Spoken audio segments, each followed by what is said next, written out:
West Coast Cookbook and Speakeasy with Chef Justice Putnam. Netrootsradio.com.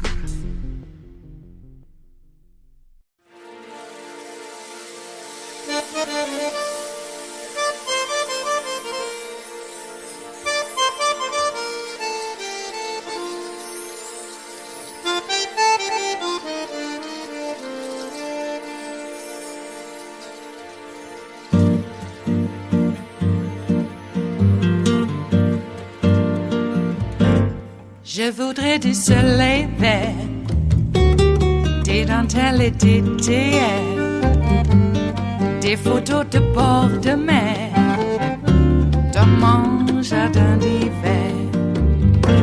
Je voudrais de la lumière, comme en Nouvelle-Angleterre.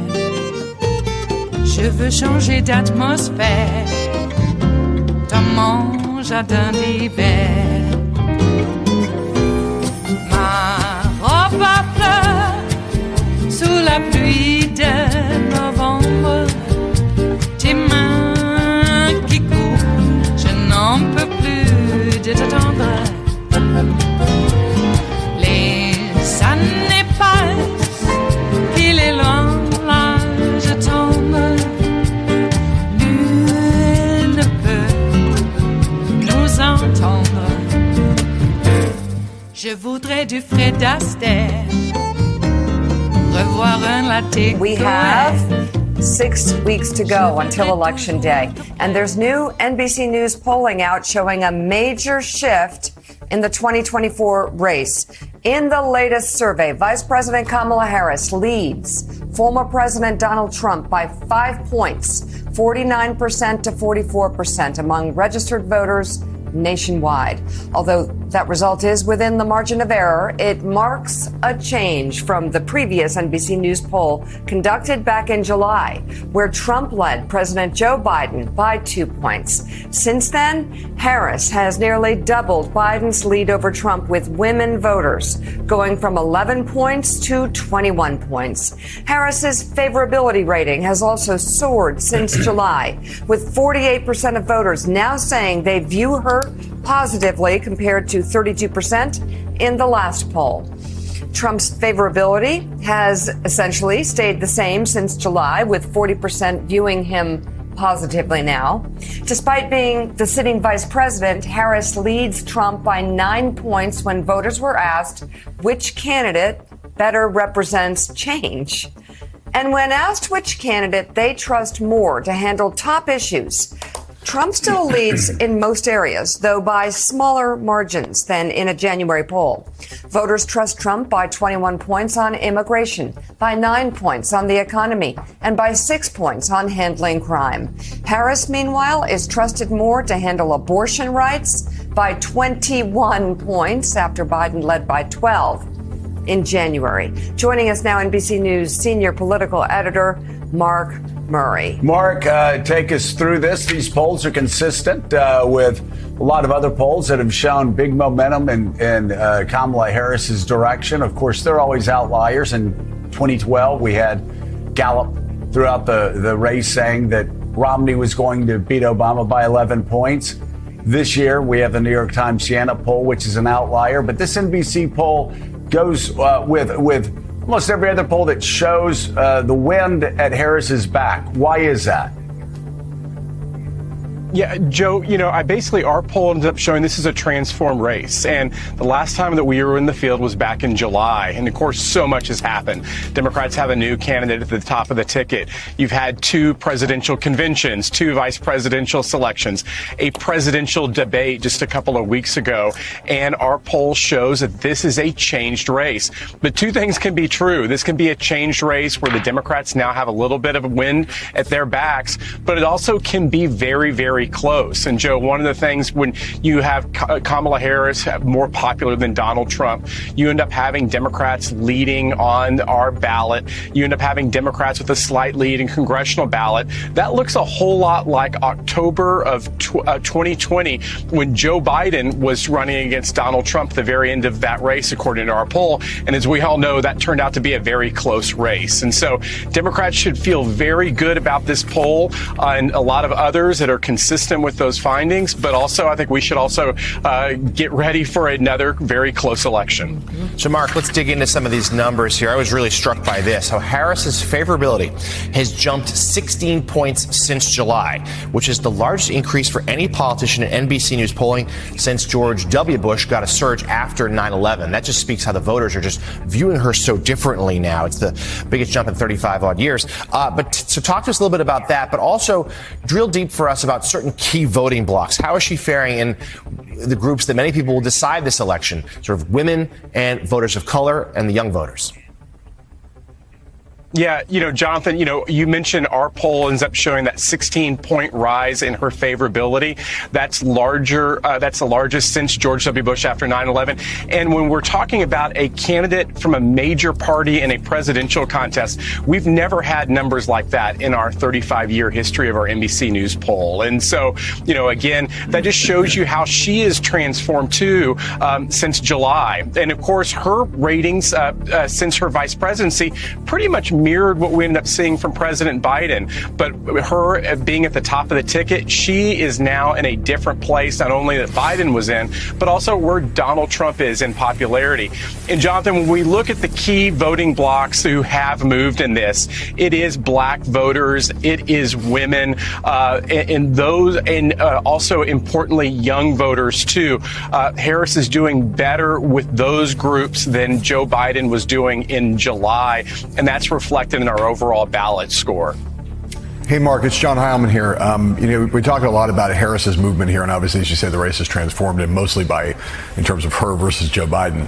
Talk a little bit about Donald Trump and whether what we see in these numbers is, again, kind of consistent, as Joe said, with other polling, which is that Trump seems to kind of have, if you look at it, kind of the big takeaway to me is, it looks like we know where Donald Trump stands with this electorate, and he may have kind of hit a ceiling across a lot of different vectors here. Just talk about that.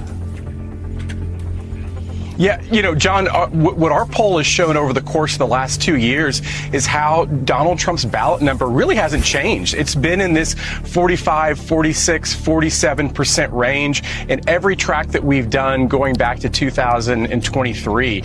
And what has moved has been first Joe Biden's numbers, and now we end up having Kamala Harris. But, John, it's also important to note, again, that with all the kind of the ups and downs, the changes in our poll, this remains a margin of error contest. But we have seen time and time again where Donald Trump, that 46, 47% of figures, that matched his popular vote in 2016.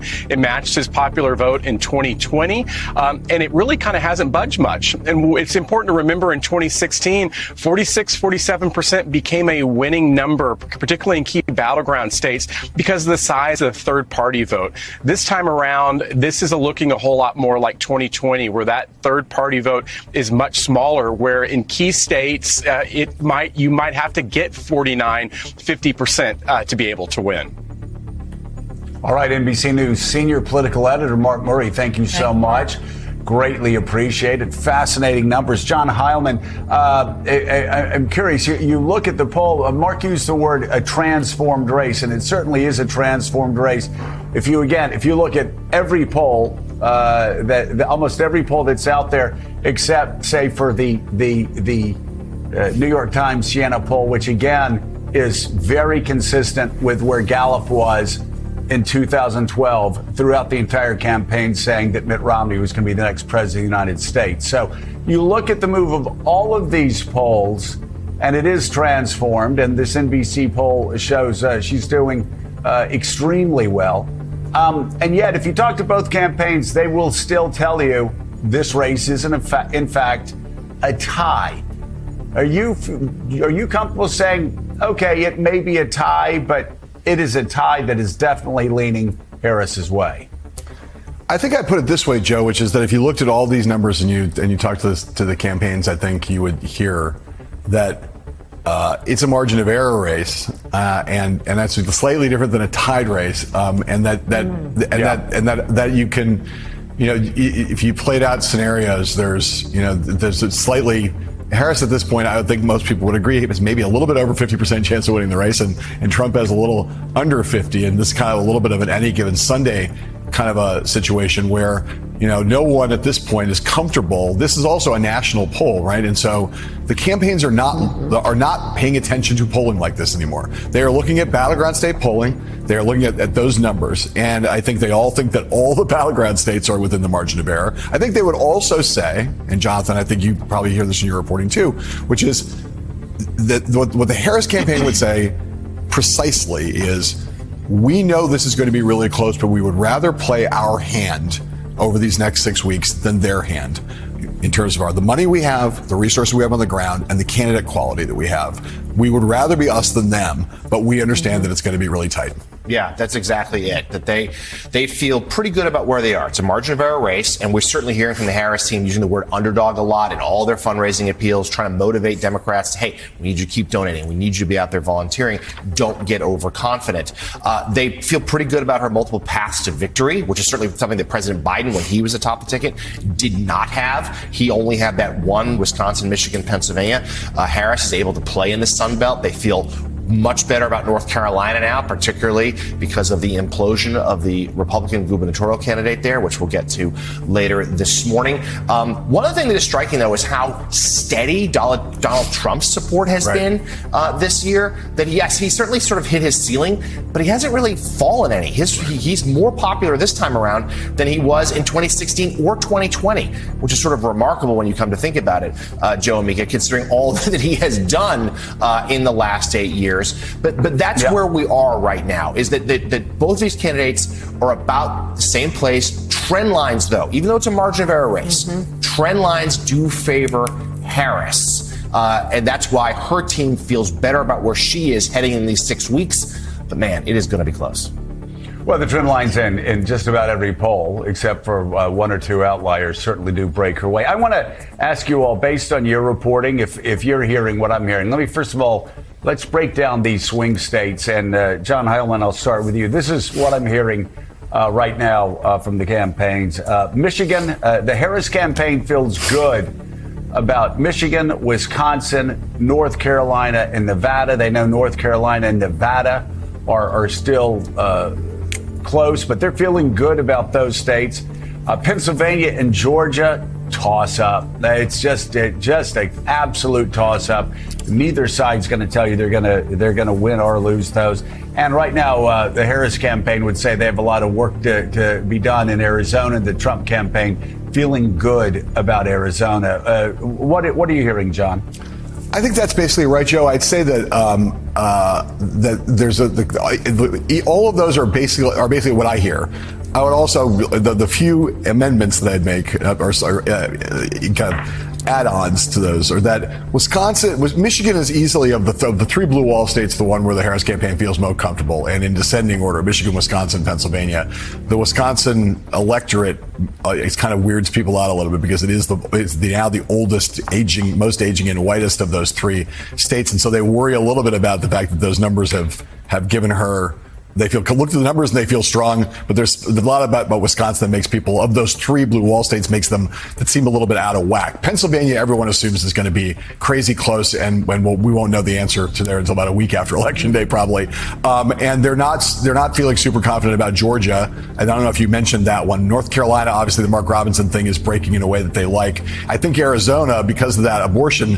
Because of the abortion initiative that's on the ballot, though they're not in the strongest position and they do have work to do there, they think they can do that work there because the abortion initiative opens up a pathway that could make Arizona good for very close and kind of tilting back towards Harris's direction again. John? Yeah, my reporting largely lines up with that. A few additional notes. The Harris team does feel best about Michigan, which is striking considering like 6 months ago, we thought Michigan was the blue wall state slipping away because of the war in Gaza and how that might affect the Muslim and Arab American population there. That's not been the case. They feel good about Michigan. Wisconsin, to John's point, they know is close, but they feel like they're up a little bit. Pennsylvania, by far. Pennsylvania is the state that keeps Democrats up at night. That they feel like this is going to be the hardest of those states to win. It is not impossible, but it's difficult for her to get a path through 70 without Pennsylvania. They worry about some of the older white voters there. Expect to see President Biden camp out in Pennsylvania in the next couple of weeks, trying to help her get across the finish line. They're also going to need big turnouts there in Pittsburgh and Philadelphia and those suburbs. North Carolina, as just noted, they're feeling a lot better about. Georgia, they think is more or less tied. Maybe they're down a little, but they recognize it's going to be harder this time around than in 2020. They feel like 2020 got to the Democratic column a little ahead of schedule for Georgia. And then the last two, I would just say this. Arizona is the one that I think Democrats are actually a little disappointed by. They thought because of that abortion measure, they'd have more of a shot there. They're not ruling it out by any means, but that's the one that is the hardest, that it looks like, for them. Nevada, the polling's not great for Democrats, but there's sort of this belief that at the end of the day, Nevada always looks hard for Democrats, and at the end it snaps into place by a point or two. So there's some real hope that could happen again. But I'll flag one more thing. The path to 270 that President Biden got and was going to have to get was Pennsylvania, Michigan, Wisconsin, and then that one vote out of Nebraska, that congressional district in Omaha. And we're seeing the Republicans here just 6 weeks out trying yet again to change the law there. So Nebraska could be winner take all, depriving Democrats of that one vote. There's a sense they likely won't be successful, but that's something to keep an eye on too. It is Monday, the 23rd of September of 2024, and you are in West Coast Cookbook and Speakeasy. I am your chef de cuisine, Justice Putnam. Gunner, the English Bulldog, is our snoozing sous chef, and he is working hard at it. Yes, indeed. And we are going to be seating you directly for our especially special daily special, River City Hash Mondays, because, well, you know, on the weekends, we have River City Hash Mondays. How was your weekend? I hope it was fine. Wasn't so bad around here. A little warmer in the daytime, and it looks like we're going to be quite warm for the next couple of days. And then, well, back into just, well, warm days instead of, I think it might be hot. We'll see. Nights have been pleasant, and we'll get more into that when we get to the weather. But I just thought I'd mention it because the first day of fall came yesterday. Welcome! It's autumn! Yay! Break out the sweaters, except it's going to be, well, quite hot today. Cool in the evenings, though, so we have that to look forward to. Alrighty, well, lots of polls out there, and you take polls with a grain of salt, good or bad. I will add one little note, though. And if any of you out there had listened to the Tim Coromall show this morning, which will reprise this afternoon. Regardless, if you had listened, I was on the show, and I had made mention about taking Armando's philosophy, tact, and that is stop with the we're losing, we're behind stuff. We're winning, okay? It doesn't mean that we can sit on our laurels, but we have to get over this idea that we are losers and we have to come from behind. We're kicking ass. So I would like to take the John Wooden tact, and that's tighten up our game and beat the crap out of everybody. So there you go. And you know what I mean by beat the crap out of people, not in any, violent way. No, that's in their domain. Even though it always amazes me that I am still hearing it was the Democrats who burnt down all the cities in America during the Black Lives Matter protests. Yeah, okay. They were all burned down. And yet, you ask them to show you the appropriations bills to rebuild these cities, because, I don't know, you go there and there's a city there. Where's the appropriations bill for that? I want to know. They don't even know what that means. So, that's how you tell the brainwashing works. Tell people something, enough, and they'll believe it. regardless of the facts, eating cats. Anybody who's ate a cat will never eat a cat again. Or let me put it this way. Anyone who has tried to eat a cat never does again. It's stupid. And it doesn't make sense, you know. As I made mention on Tim's show, you might as well eat bark off of trees. You're going to get a little bit more nutrition and a lot more eating pleasure. A lot. Just bark off a tree. So, but because it's Haitians, and we know those terrible Haitians had that slave revolt, and it's the Haitians that are going to kill us all in our sleep. Wah, wah, wah. Yeah, well. Yeah, black people are going to kill people in their sleep. When? When will that be? Because every time they, with a capital T, find themselves woefully behind in the annals of popular history, I guess, they always bring up this stuff. Oh, they're going to kill us in our sleep. Yes, they are. They hate us because of the color of our skin. Really? Is that how it is? Whenever they say that, be prepared, because they're about to go on a rampage. Okay? They always tell you what they're going to do. And I have a terrible feeling about this. Though, on the other hand, I also see a lot of fatigue in MAGA land, as if some people are starting to wake up from the bliss and realize they have a hangover. And now that the hangover is waning just a tad, they're starting to see the world for what it really is. And they're thinking, what the hell? I got to clean up all this glass. What's all this broken glass doing around here? Where's my shot glass? Oh my God, it's been smashed up against the wall. How did that happen? Yeah. A fit of anger, pal. You've been angry. Been throwing your poop against the walls and smearing it all over the floors. That was me? Yeah, that was you.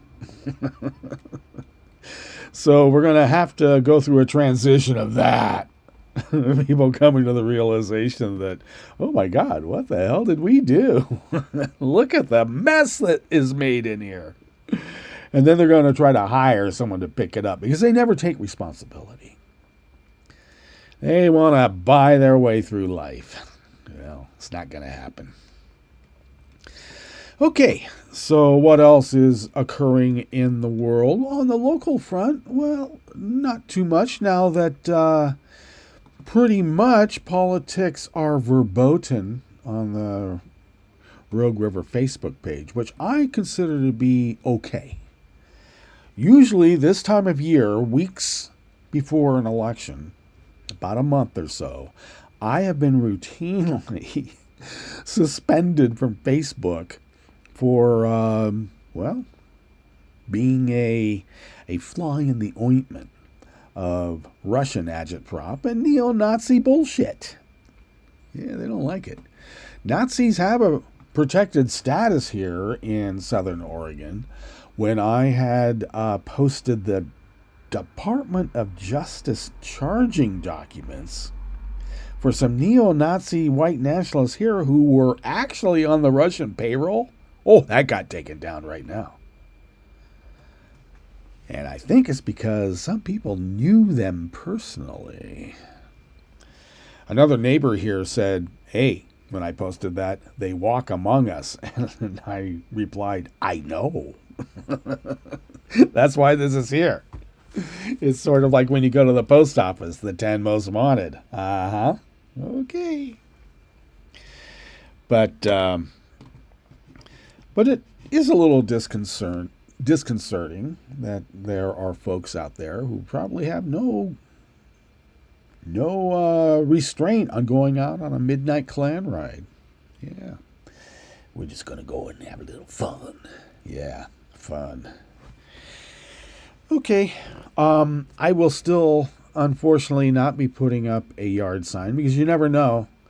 When you got like cracker sheriffs in the Midwest saying they're keeping or telling their citizens, keep a list of the people who have Waltz or Harris Waltz yard signs, because we might have to be doing something. Something bad happens, we need to know where to go. So I'm not so much worried about after the fact, but during the fact.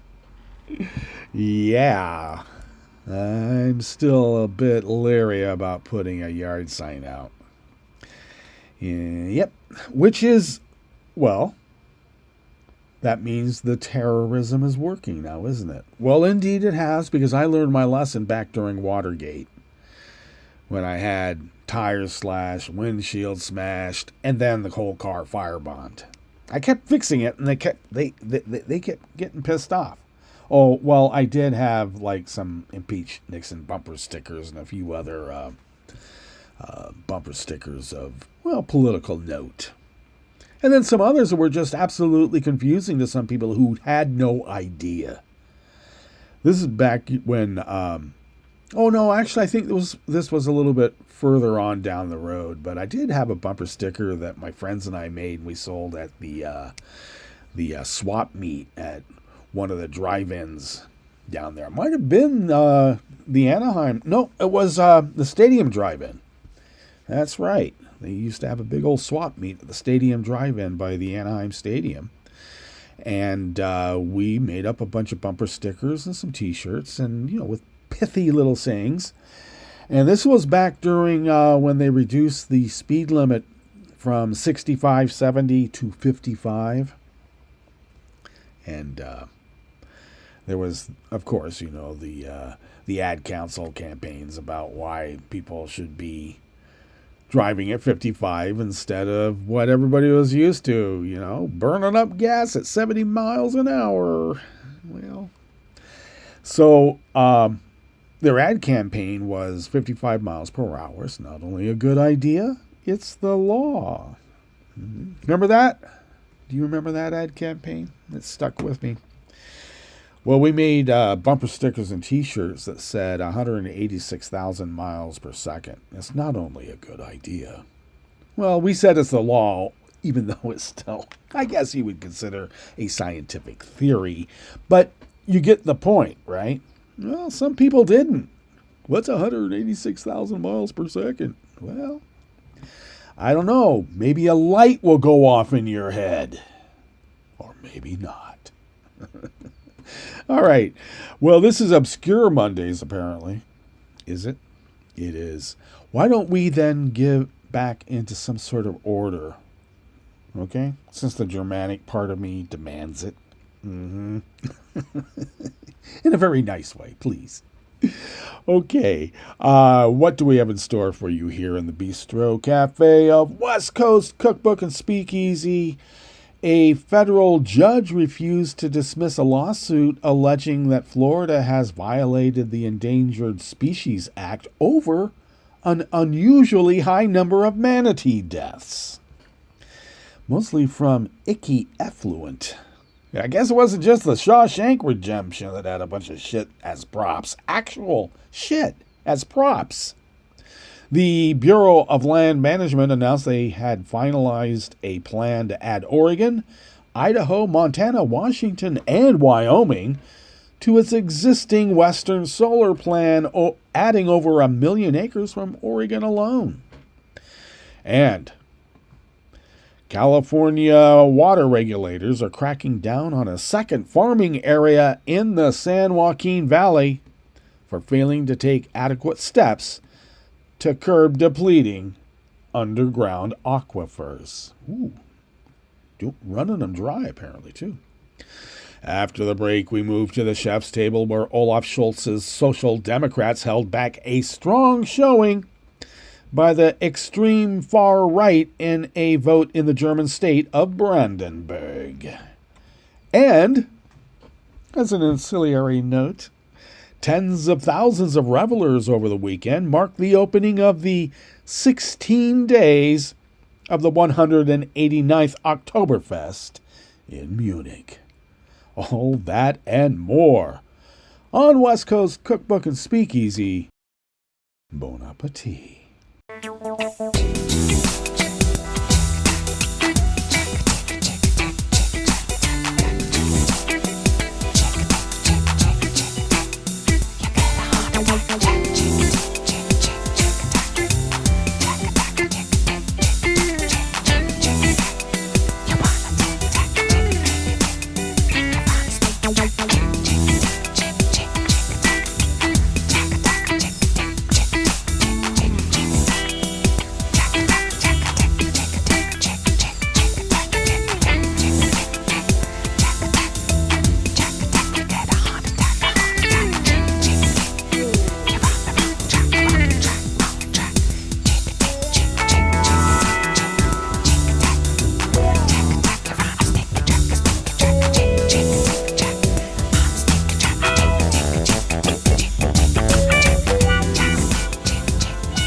Near the bottom of our homepage at netrootsradio.com, there is the link to our Patreon page.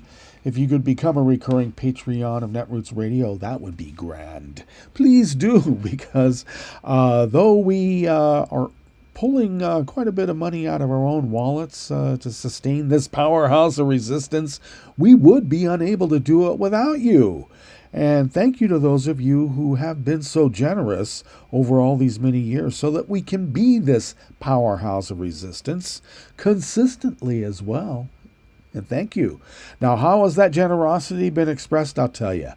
If you could afford, as some have over these many years, to send us what you might spend on an espresso-type coffee drink, for instance, well, if you could send those funds to us, thereby, about buying us a coffee once a month, we pool those funds with others from like-minded individuals, such as yourself, and then we put a big dent in those bills, and we pay them off every month.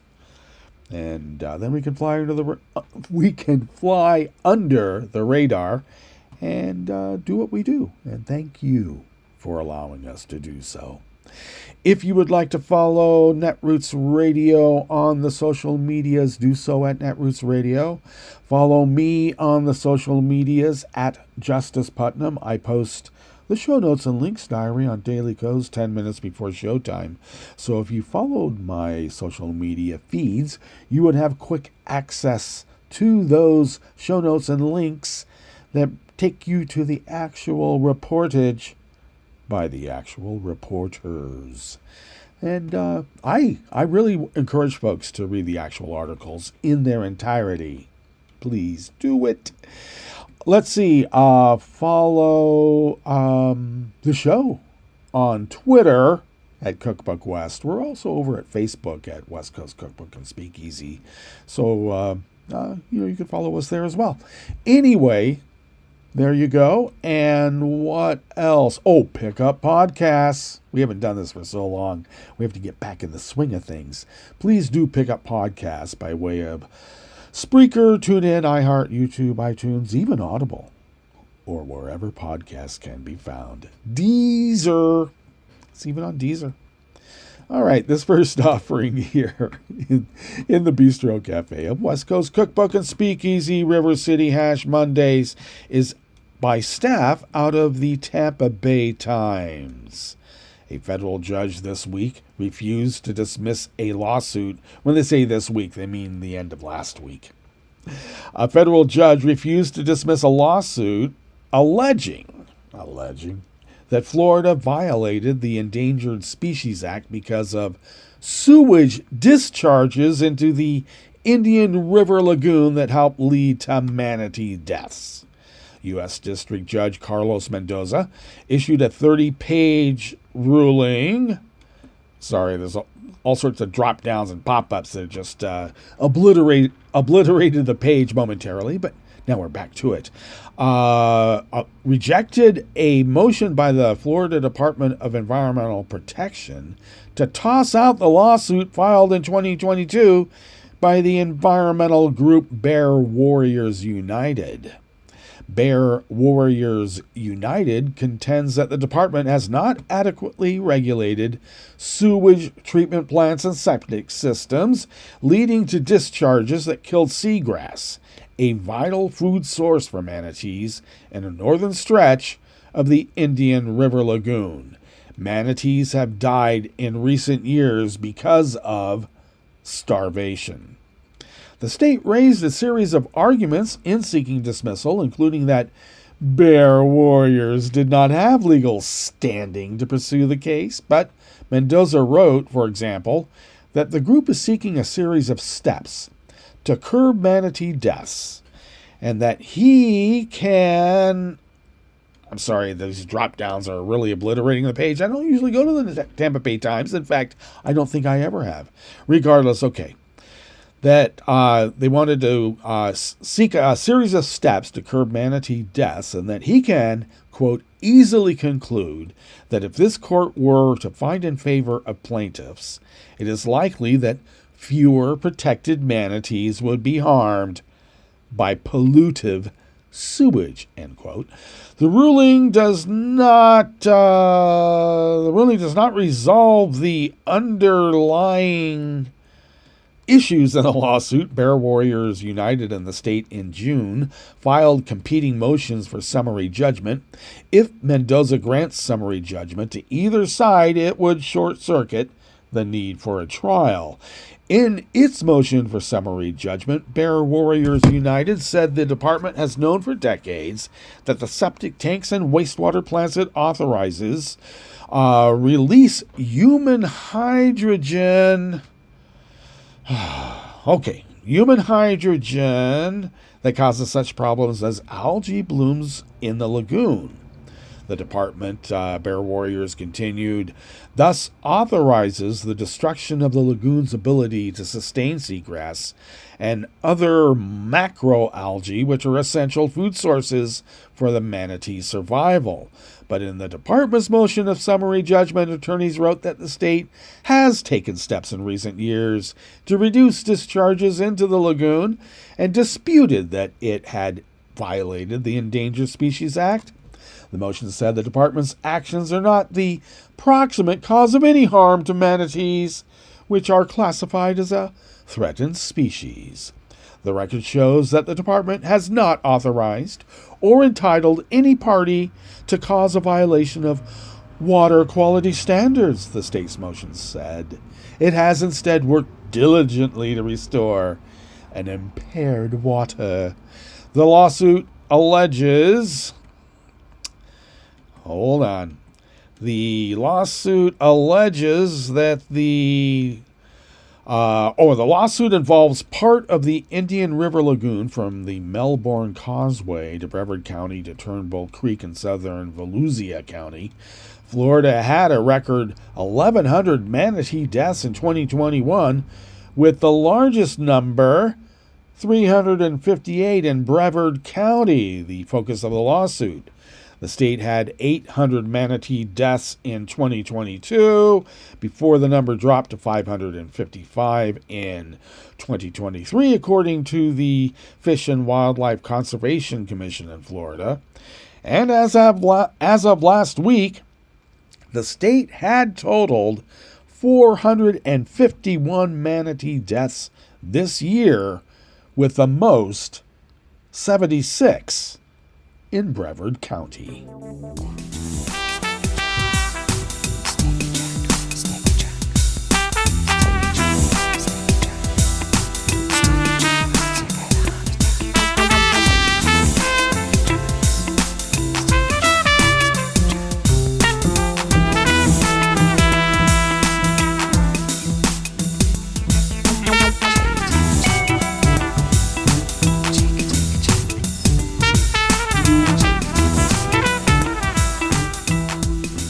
Alex Baumhart at the Oregon Capitol Chronicle brings us this next offering here in the Bistro Cafe of West Coast Cookbook and Speakeasy, River City Hash Mondays.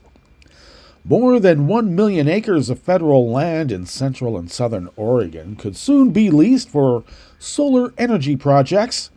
Officials at the Federal Bureau of Land Management announced on August 29th they had finalized a plan to add Oregon, Idaho, Montana, Washington, and Wyoming to its existing Western Solar Plan, an Obama-era project that expanded permitting for solar projects on solar land.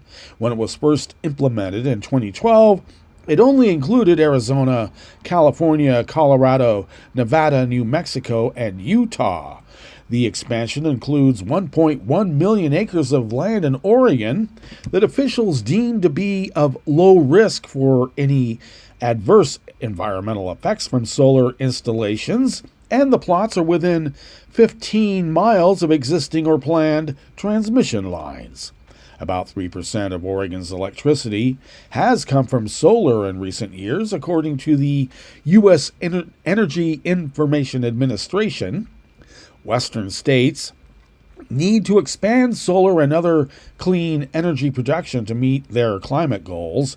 Oregon officials, for example, have set a goal of reducing emissions 50% from the pre-1990 levels by 2050. The Biden administration also has set a target of 100% clean electricity grid by the same year, Bureau of Land Management officials said. The plan marks a major expansion for clean energy production in the Bureau of Land Management's land leasing portfolio. For decades, it has leased tens of millions of acres of federal land to fossil fuel companies for oil, coal, and natural gas exploration and production. The draft Western Solar Plan, released in January, received more than 64,000 comments, including 1,200 unique comments that were not part of a campaign, according to Brian Hires, a BLM spokesperson.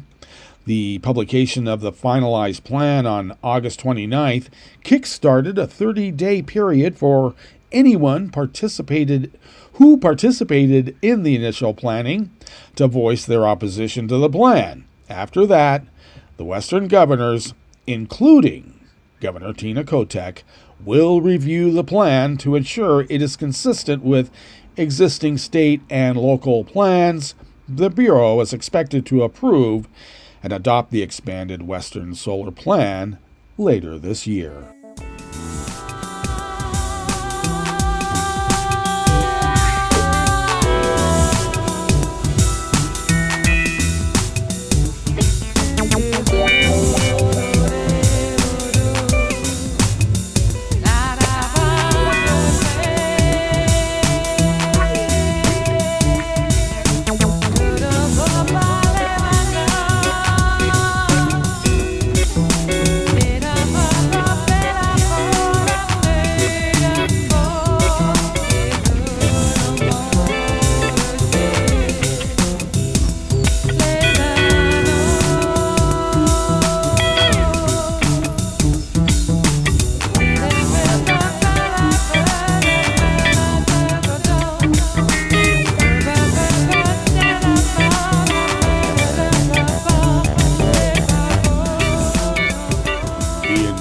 At the Los Angeles Times brings us this final offering here in the Bistro Cafe part of West Coast Cookbook and Speakeasy, River City Hash Mondays. California water regulators are cracking down on a second farming area in the San Joaquin Valley for failing to take adequate steps to curb overpumping that is depleting groundwater, causing the land to sink and damaging a canal that transports water for 1 million acres of farmland and more than 250,000 people. The State Water Resources Control Board has voted unanimously to place the Tule groundwater subbasin on probationary status, a step that brings additional state oversight, new water fees, and requirements for most well owners to report how much they are pumping. It just strikes me that we are really in a crisis situation, Board Vice President Doreen D'Adamo said, after hearing hours of testimony from farmers, water managers, residents, and lawyers. State officials cited deficiencies in local groundwater management plans, including chronic declines in aquifer levels that they estimate could put more than 550 domestic wells at risk of going dry during a drought. They also said the plans don't adequately limit excessive pumping that is causing the ground to sink in parts of the area. D'Adamo said the damage that rapid land subsidence is causing along parts of the Fayette-Kern Canal is disturbing and needs to be addressed. Farms in the area depend on groundwater to irrigate hay, corn, grapes, almonds, pistachios, oranges, and other crops. As large amounts of groundwater are extracted, layers of sediment and clay can collapse and cause the land surface to subside. Well, that brings us to our break. And when we get back from that break, we will go through weather from around the world, and we will finish up with the stories that we've curated for you today. You are listening to West Coast Cookbook and Speakeasy, and we will be right back. You are listening to netrootsradio.com. Please hang up and try again.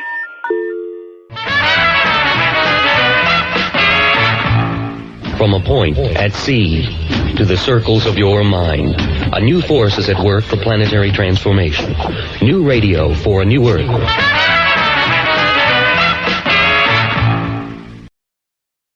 This is Take Two Movie Review. I'm Clinton Johnston. This week, have no fun.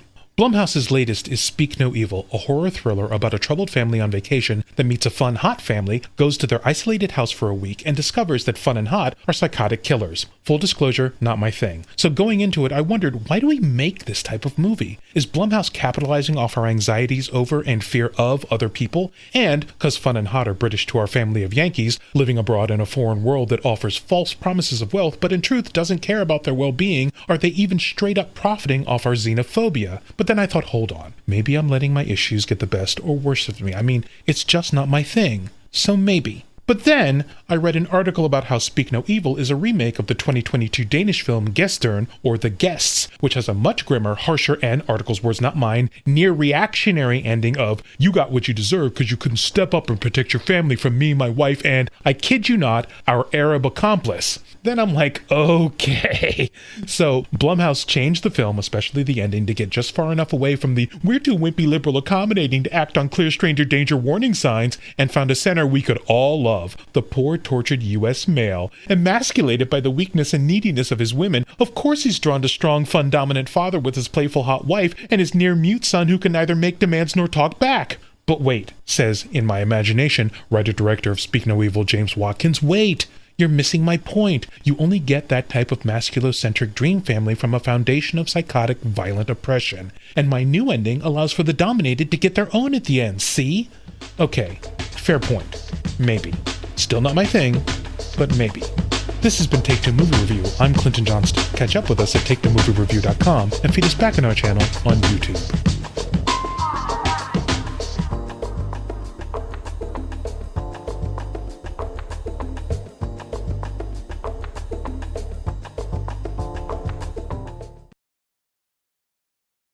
You're listening to the American Democracy Minute, keeping your government by-in for the people.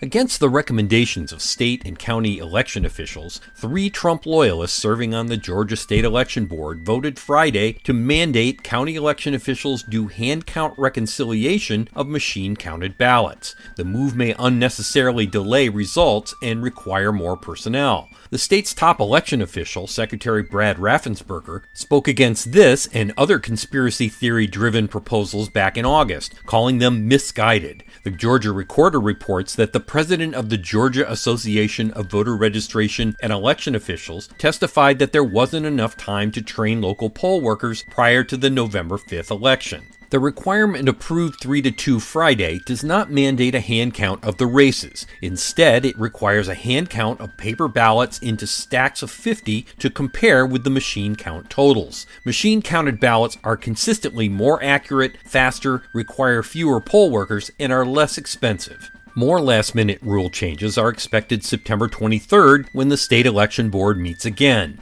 In response to Governor Brian Kemp's inquiry as to whether he could take action against the three partisan actors on the board, State Attorney General Chris Carr advised Kemp that he had no obligation to act on ethics complaints against the three board members. We've linked to the new rule and groups taking action at AmericanDemocracyMinute.org. I'm Brian Beal. I'm Rick Smith, and this is Labor History in 2. On this day in labor history, the year was 1969. President Richard Milhous Nixon issued the Philadelphia Plan. The goal of the plan was to require building trades unions to admit black members into their ranks. Nixon believed this would show him as a civil rights supporter without having to give in to the more radical demands of the civil rights movement. Affirmative action opponents sued to kill the plan, but they were unsuccessful. Prior to the introduction of the Philadelphia Plan, construction unions nationwide were almost exclusively white. Throughout the 1960s, black workers organized to demand access in construction trades in many northern cities. In Philadelphia in 1967, black workers protested to integrate construction work. This led to federal attention and Nixon's plan. The plan required 6 Philadelphia building trades to create numerical goals for integrating their locals. They had to meet those goals to get federal contracts. Many white construction workers nationwide opposed the plan. Construction workers in Pittsburgh and Chicago held protest rallies. In practice, Nixon had very little interest in strong enforcement of his plan. He wanted to use it to defend himself when critics attacked his administration's civil rights record. Civil rights leaders saw through Nixon's charade. Real progress in desegregating construction work was very slow, and the Nixon administration did little to change that. Still, Nixon's plan was a step, however small, at integrating the building trades. Another important step was the founding of the Coalition of Black Trade Unionists in September of 1972 in Chicago. Today, the organization has members in more than 1,200 locals and works to increase and support black members of trade unions. Today, integration of the trades remains an incomplete project. Labor History in 2 brought to you by the Illinois Labor History Society and The Rick Smith Show.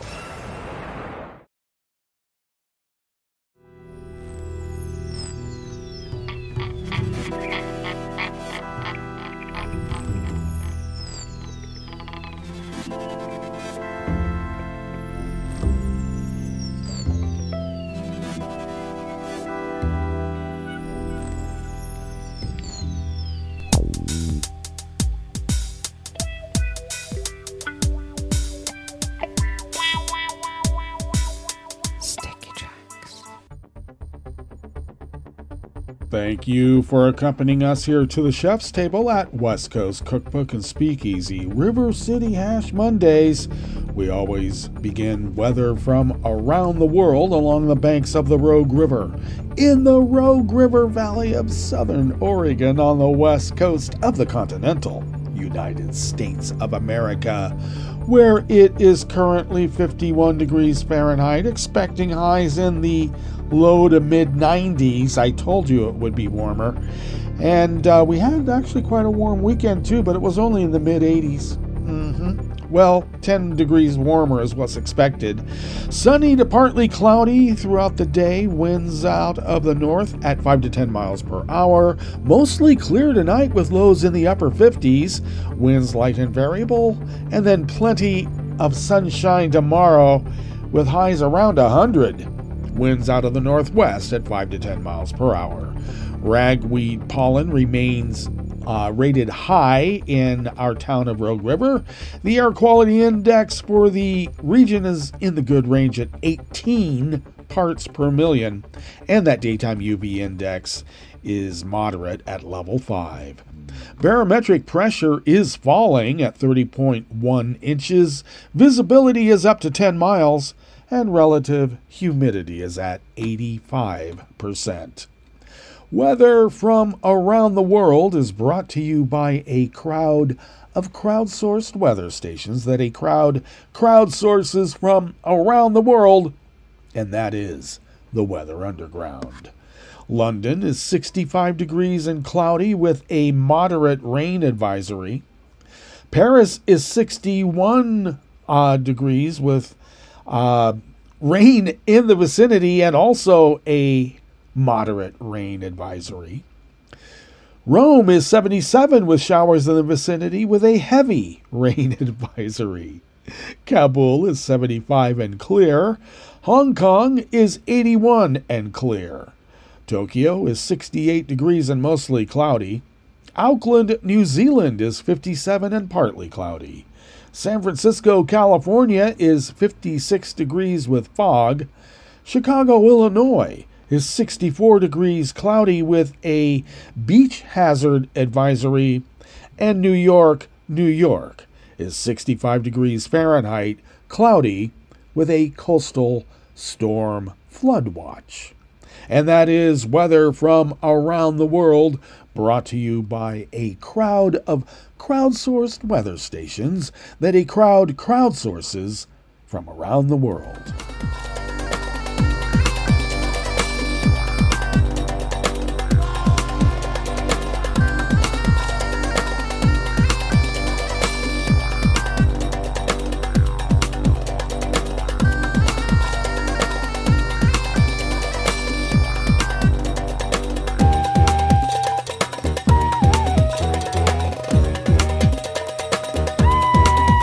Fanny Broderson at the Associated Press World Desk brings us this first amuse-bouche here at the chef's table at West Coast Cookbook and Speakeasy, River City Hash Mondays. The Social Democrats of Chancellor Olaf Scholz won an election in the eastern German state of Brandenburg yesterday, Sunday, gaining a narrow edge over a growing far-right party, according to the vote count. The vote took place 3 weeks after the far right made gains in 2 other states in eastern Germany. According to final results published yesterday evening by the State Electoral Administration, the Social Democrats won 30.9% of the votes in the election to the Parliament of Brandenburg, the state that surrounds Berlin. The far-right Alternative for Germany was a close second with 29.2%. A new leftist movement, the Sarah Wagenknecht Alliance, or BSW, came in third with 13.5%, while center-right Christian Democrats took 12.1%. The first place showing for the Social Democrats brought a reprieve to the beleaguered Scholz, whose 3-party governing coalition has fared poorly in elections so far this year.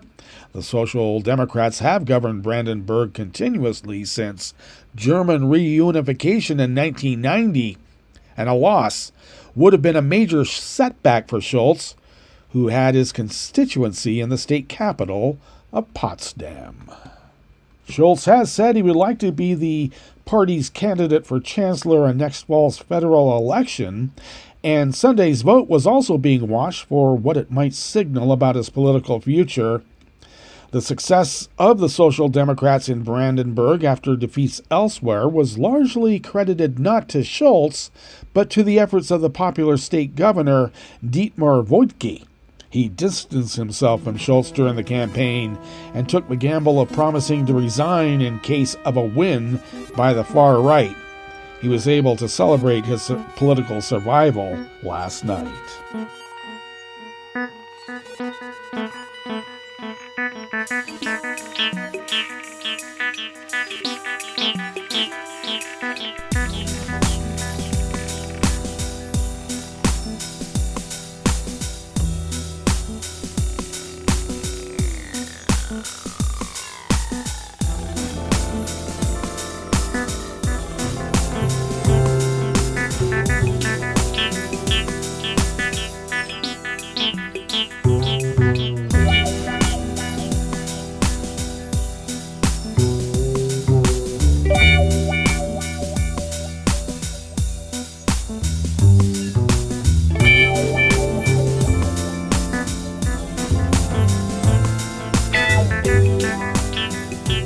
Stephanie Dazio at the World Desk of the Associated Press brings us this final amuse-bouche here at the chef's table at West Coast Cookbook and Speakeasy, River City Hash Mondays.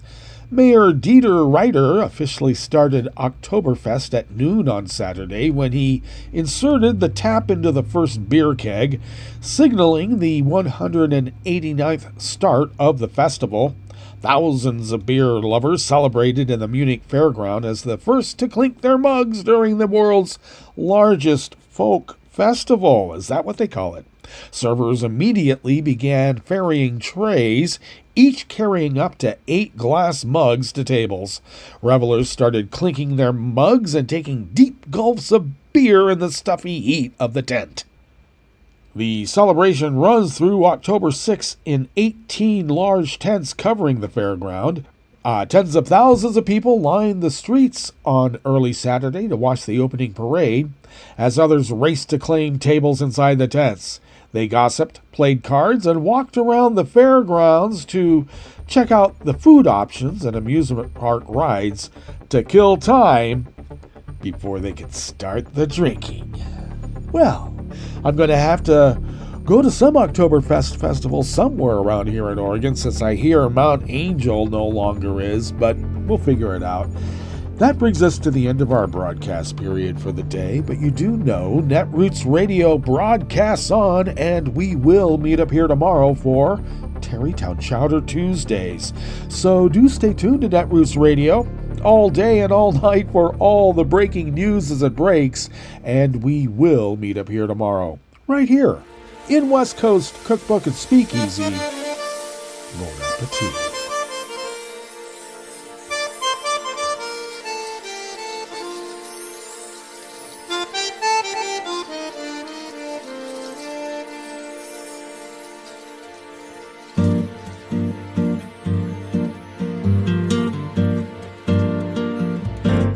Je voudrais du soleil vert, des dentelles et des théières, des photos de bord de mer, dans mon jardin d'hiver.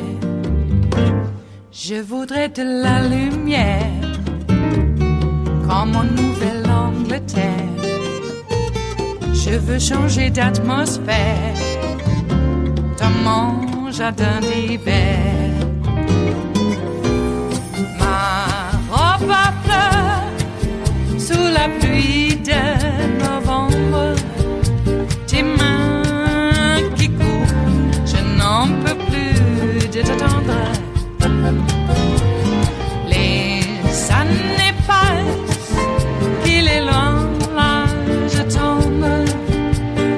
Nul ne peut nous entendre. Je voudrais du Fred Astaire, revoir un latte Goël. Je voudrais toujours te plaire dans mon jardin d'hiver. Je veux déjeuner par terre, comme au long de golfe clair, t'embrasser les yeux ouverts dans mon jardin d'hiver.